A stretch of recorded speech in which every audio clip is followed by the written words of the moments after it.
Assalamualaikum warahmatullahi wabarakatuh. Nama saya Bella Dwi Febrianti, lokal 6 MPSC, NIM 2018-153-1069, mata kuliah Manajemen Pusat Sumber Belajar.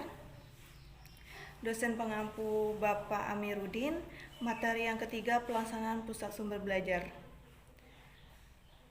Saya di sini akan sedikit menjelaskan materi kelompok 3 yang berjudul pelaksanaan pusat sumber belajar untuk memenuhi mata kuliah atau tugas dari Bapak Amiruddin, mata kuliah Manajemen Pusat Sumber Belajar.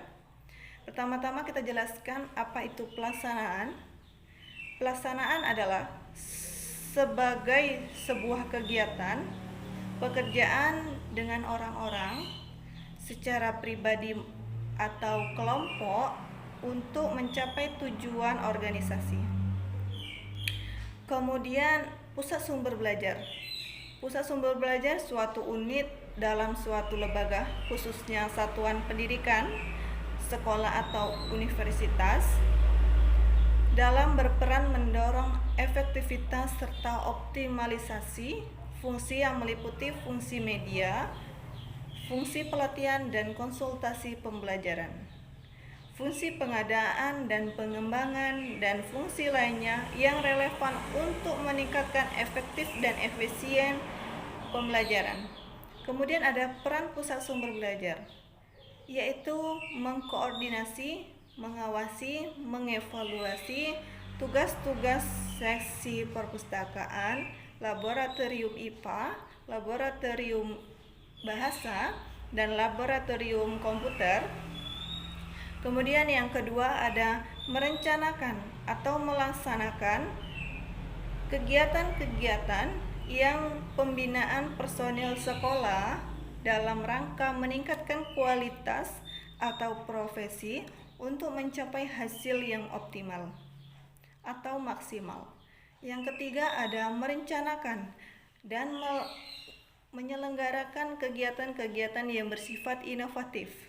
Kemudian yang keempat ada meneliti buku-buku di luar publik Depdiknas yang digunakan oleh siswa.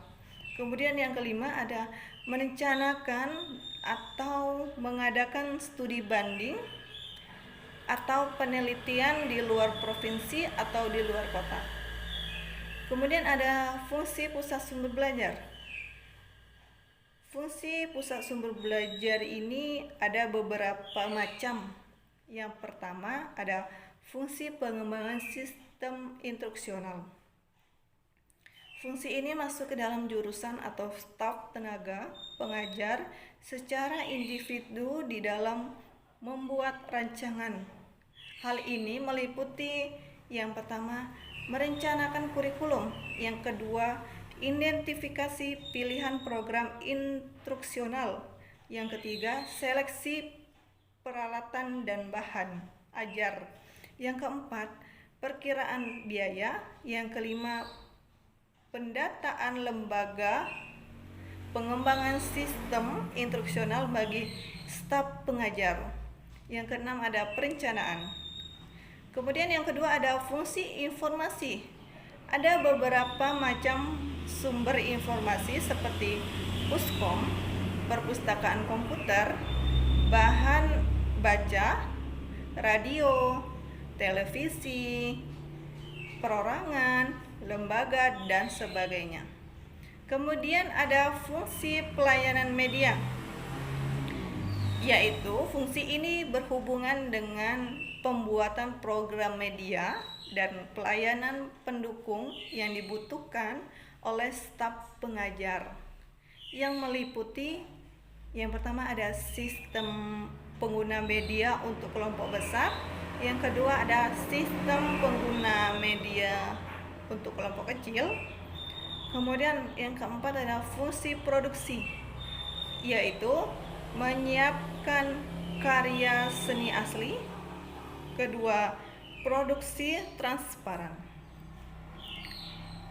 Yang kelima ada fungsi administrasi, Fungsi administrasi yaitu supervisi atau personalia untuk media pembelajaran supaya efektif dan efisien agar kedepannya berjalan dengan lancar karena adanya media dari fungsi administrasi. Kemudian yang kedua ada pengembangan atau koleksi media untuk program pengajar. Dengan demikian, tenaga pendidik harus menyiapkan program pembelajaran untuk di hari berikutnya supaya dalam KBM tenaga pendidik berjalan dengan lancar dan optimal. Kemudian ada ruang lingkup pusat sumber belajar.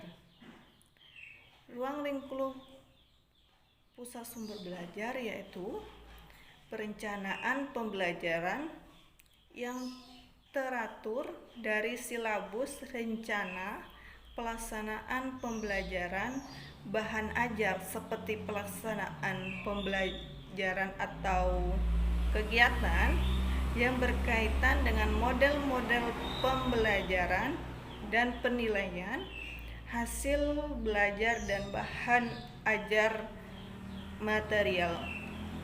Maka dari itu, pelaksanaan pusat sumber belajar ini supaya berjalan lancar harus mengikuti fungsi-fungsi dari beberapa fungsi tersebut. Sekian penjelasan dari saya akhiri. Wassalamualaikum warahmatullahi wabarakatuh.